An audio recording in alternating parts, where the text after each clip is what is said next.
come closer, or am I too far back? That's good. Is that a good shot for you?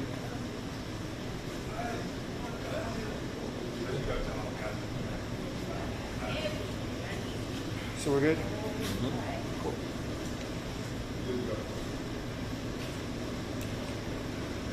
So, County Chief Lipscomb, were you there at the station yesterday? No, I was not. Okay. I had just gotten off duty. Okay. Can you tell me exactly what occurred yesterday? So I was notified by Fire Chief Moon that we had an incident at Station 9. He needed my assistance. So I dropped what I was doing and I responded over to Fire Station 9. He did advise me during our conversation that 2 of our firefighters had been shot. Okay. And how are the other crew members who were there who weren't injured, how are they doing?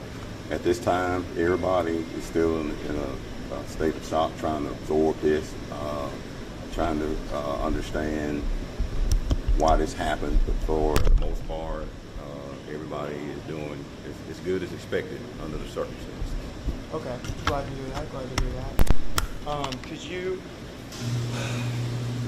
What about firefighters Melton and Jones? How are they doing? At this time, they're both still in the hospital. We have one that is in serious condition, one that's in critical condition, and we haven't gotten any updates as of today.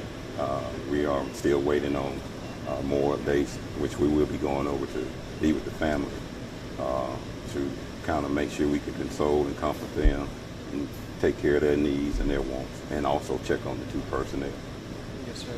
And could you be able to speak a little bit to, do you know anything about what's going on in the current search for the person that did this, the individual that did this? At this time, the Birmingham Police Department will be handling any thing as it relates to that, and that's who you would need to check with to get any kind of update from them.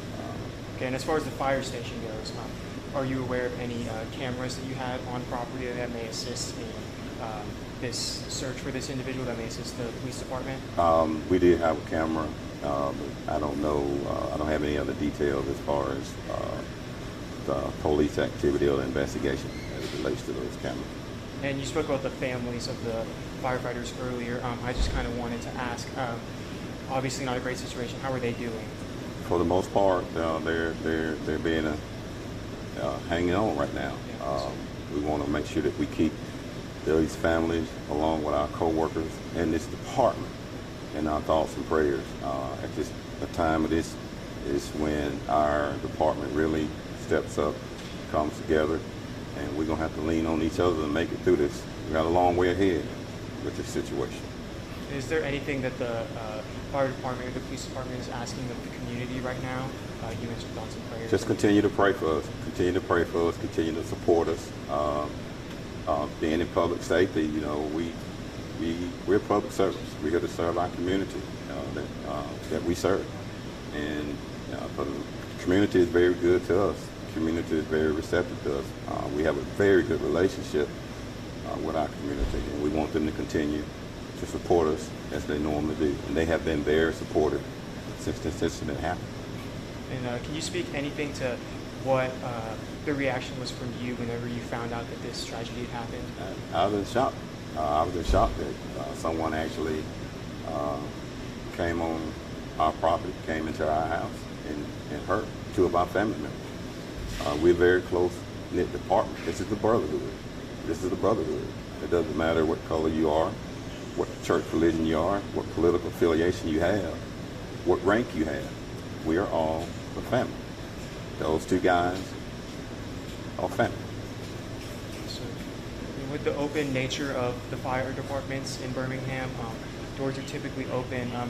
What does going forward from this, possibly, is there any security changes that you guys are talking about? So we just want to make sure that everybody is aware of the surroundings. We're going to make sure that we keep the doors closed. We have doorbells. People will have access if they want to come and get blood pressures taken or for any other services that they normally would have. But we want our personnel to be safe. We want to make sure that when they're at the station or when they come back from calls, that they do have the bay doors down at all times. The door is locked. But we want to continue to serve the community as we always have.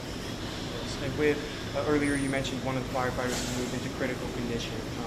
About what time did that happen? Did they move from serious to critical condition? Well, his condition was made known after he got to the hospital yesterday, and we've been keeping in constant contact and getting updates as we can.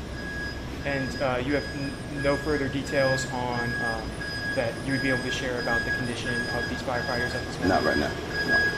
Okay. Is there anything else that you might want to speak to on this tragedy that happened? I just want to make sure that our personnel know that we support them. We have all the resources available that they need. If they need any help, we are constantly monitoring them. We'll make sure that they get the attention that they need, any kind of peer support, anything that they need. We're gonna be there for them. We're gonna be there for everybody. That's the whole department. At this time, it's still a tragedy to the department as a whole. Yes, sir. All right. That's all I got. Good.